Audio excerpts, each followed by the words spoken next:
네, 안녕하십니까.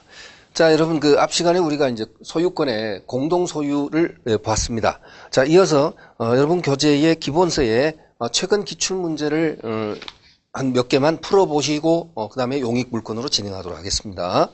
자, 541페이지입니다. 기본서 541페이지. 541페이지예요. 네, 그렇습니다.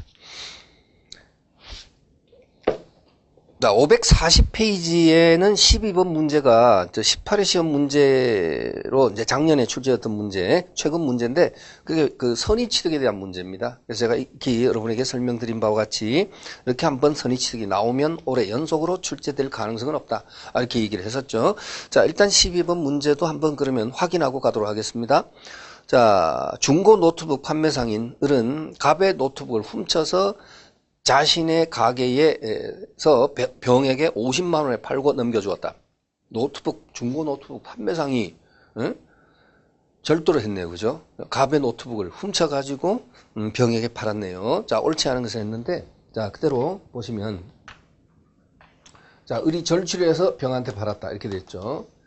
자, 옳지 않은 것을 했습니다. 1번, 병이 훔친 노트북이라는 사실을 안 경우, 자, 병은 선의취득하지 못한다 했는데, 자, 일단 그렇죠, 여러분.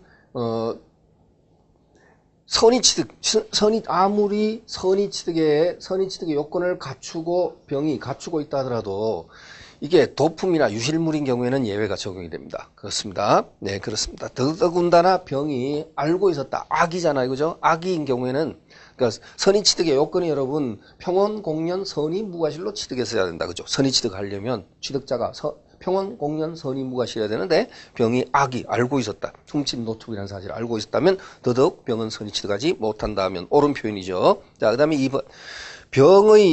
자, 여기 여러분 보니까 원문하고 분명히 다른 것 같아요. 이 지문은 잘못됐네. 병의 선의취득이 성립하면서 이게 무슨 소리냐? 이게 잘못된 거예요. 의가 아니라 병이 선의취득을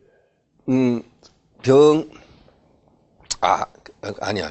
병의 그 부분이 아니고 병의 선의취득이 성립하려면입니다. 원문은. 네. 병이가 아니라 의는 맞습니다. 죄송합니다. 앞에 의는 맞는데 선의취득이 성립하면서가 아니라 병의 선의취득이 하면서가 아니고 하려면 을과 병 사이의 매매가 뭐 해야 된다? 유효하여야 한다. 병이 선의취득이 인정되려면 유효한 거래 행위로 취득했어야 한다. 그랬죠? 그래서 옳은 표현이고요. 성립하면서가 아니라 성립하려면으로 바꾸세요. 자, 그 다음에 3번. 갑은 을에 대하여 부당이득 반환 또는 불법행위에 의한 손해배상을 청구할 수 있다. 당연하죠. 갑은 자기 노트북을 훔쳐서 팔아먹은 을에 대하여 부당이득이라든지 또는 불법행위에 따른 손해배상을 청구할 수 있다. 맞고요. 4번. 병이 선의취득의 요건을 갖추었더라도 갑은 도난당한 날로부터, 자, 여러분, 유실이나 도난당한 날로부터 얼마 내에 2년 내에는 병에 대하여 무상으로 반환 청구를 할 수 있다. 이렇게 보는데, 무상으로 반환 청구를 할 수 있는데, 만약에 동종류를 판매하는 상인의 수중에 들어가서 판매됐을 때는 그자가 지급한 대가를 변상해야만이 돌려받을 수 있다. 여러분 혹시 기억하십니까? 그래서 4번 맞고 5번을 보면요. 도품 유실물에 관한 특례에 따라 병이 갑에게 노트북을 반환하는 경우 병은 갑에게 대가 변상을 청구하지 못한다 했는데 틀렸습니다. 자, 여러분 동종류의 물건을 판매하는 상인의 수중에 들어가 그들로부터 매각됐죠. 중고 노트북 매매상이 훔쳐서 팔았으니까 그 동종류를 판매하는 상인의 수중에 들어가서 판매가 됐을 때는 갑은 병에 대하여 그자가 지급한 대가를 변상해야만이 반환 청구할 수 있다. 그랬었죠, 여러분. 그렇죠? 네, 그랬었습니다. 그래서 5번이 이제 틀린 것입니다. 자, 그래서 12번 문제는 여러분이 큰 부담 없이 봐두시고, 자, 이제는 예상되는 문제가 당분간은 아닙니다. 자, 이렇게 하시고, 14번 보겠습니다. 자, 우리가 지난 시간에 공부했던, 점유취득시효. 그렇죠? 그래서 부동산 점유취득시효에 대한 설명으로 옳지 않은 것을 했는데, 1번. 행정재산은 용도 폐지가 되지 않는 한 시효취득의 대상이 되지 못한다. 국가의 국유재산은요, 행정재산은 시효취득의 대상이 될 수 없어요. 일반 재산이 가능하다 했죠. 그래서 행정재산으로서 용도폐지라는 처분을 거치게 되면 또는 공용폐지 같은 개념입니다. 용도폐지 내지 공용폐지가 되게 되면은 뭘로 바뀌느냐? 일반재산이라는 재산으로 바뀌게 돼요. 따라서 일반재산이 되었을 때는 시효취득의 대상이 될 수 있습니다. 그래서 거기 행정재산은 공용폐지가 되지 않는 한 이 소리가 뭐냐면 일반재산이 되지 않는 한 시효취득의 대상이 되지 못한다. 옳고요. 2번 분필되지 않은 토지 일부도 시효취득될 수 있다. 그렇죠. 한필지 토지 일부에도 시효취득이 인정된다. 그림으로 우리 공부했죠. 다만 그 결과 등기가 되려면 이제 어떻게 분필 등기가 돼가지고 시효취득자 앞으로 이전 등기 돼야 된다 그랬고요. 3번 미등기 부동산에 대해서 점유취득쇼가 완성됐다 하더라도 등기를 하지 않은 한 점유자는 소유권을 취득하지 못한다. 자꾸 반복하지만 설문이 뭐요? 점유취득시효죠. 반드시 뭡니까? 마지막에 뭐 해야 돼? 등기가 돼야 됩니다. 그 다음 4번 취득시효 완성자는 취득시효가 완성된 후에 시효이익을 포기할 수는 있습니다. 이건 소멸시효 이익의 포기와 똑같아요. 그래서 취득시효도 완성이익을 포기할 수 있습니다. 그 다음 5번 취득시효로 인한 권리취득의 효력은 등기한 때로부터 발생하며 점유를 개시한 때로 소급하지 않는다. 틀렸습니다. 자, 취득시효로 인한 소유권 취득의 효과는 점유 개시 시로 소급한다. 그렇죠? 소급하지 않는다가 아니고 소급한다. 그래서 5번이 틀리고 정답이고요. 자, 역시 전년도 기출문제인 17번을 보겠습니다. 543페이지 상단의 17번. 자, 공동소유에 관한 설명으로 옳은 것을 했네요. 1번. 공유자는 다른 공유자의 동의 없이 공유물을 처분하거나 변경하지 못한다. 자, 여러분 조심하십시오. 지분은 임의로 처분할 수 있다. 지분 처분은 자유롭다 그랬죠. 그런데 지분이 아니라 공유물 이러면 전체를 얘기하는 거예요. 그래서 1번에 공유자는 다른 공유자의 동의 없이 공유물을 처분하거나 변경하지 못한다. 맞죠? 정답입니다. 옳은 것 바로 1번 정답입니다. 그럼 이제 신속히 다음 문제로 넘어가야 될 텐데, 자, 그래도 우리는 나머지 보자. 2번 공유자의 과반수 동의가 있어야 공유물을 분할할 수 있다. 여러분 분할 청구는 자유롭죠. 분할 청구는 공유자 1인이 다른 공유자를 상대로 해서 분할 청구를 할 수 있습니다. 자, 그렇습니다.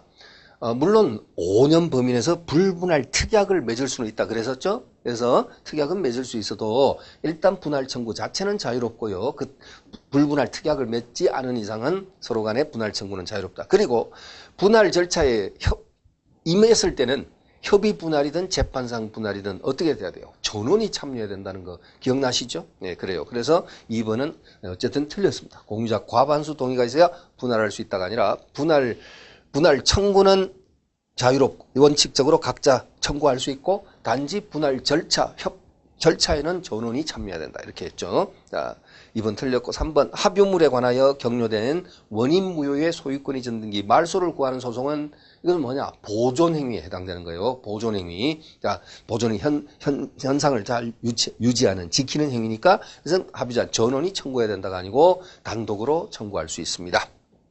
그러니까 이 3번 지문은 합유물이 누군가 합유자들이 아닌 다른 사람 명의로 불법 등기가 넘어갔다. 그죠? 그랬을 때는 그 불법 등기에 말소를 구하는 소송은요, 합유자 중 1인이 단독으로 할 수 있습니다. 왜? 보존행위니까. 공유도 마찬가지. 공유도 공유자들의 그 재산인 어떤 토지가 불법 등기가 누구 앞으로 되어 있다면요, 그 자를 상대로 말소를 요구하는 것도 이것도 단독으로 할 수 있어요. 자, 그다음 3번 틀렸고 4번 총유 재산의 보존에 관한 소송. 구성원 각자가 단독으로 할 수 있다. 여러분 총유물은요, 아까 이 문제가 그렇죠, 여러분.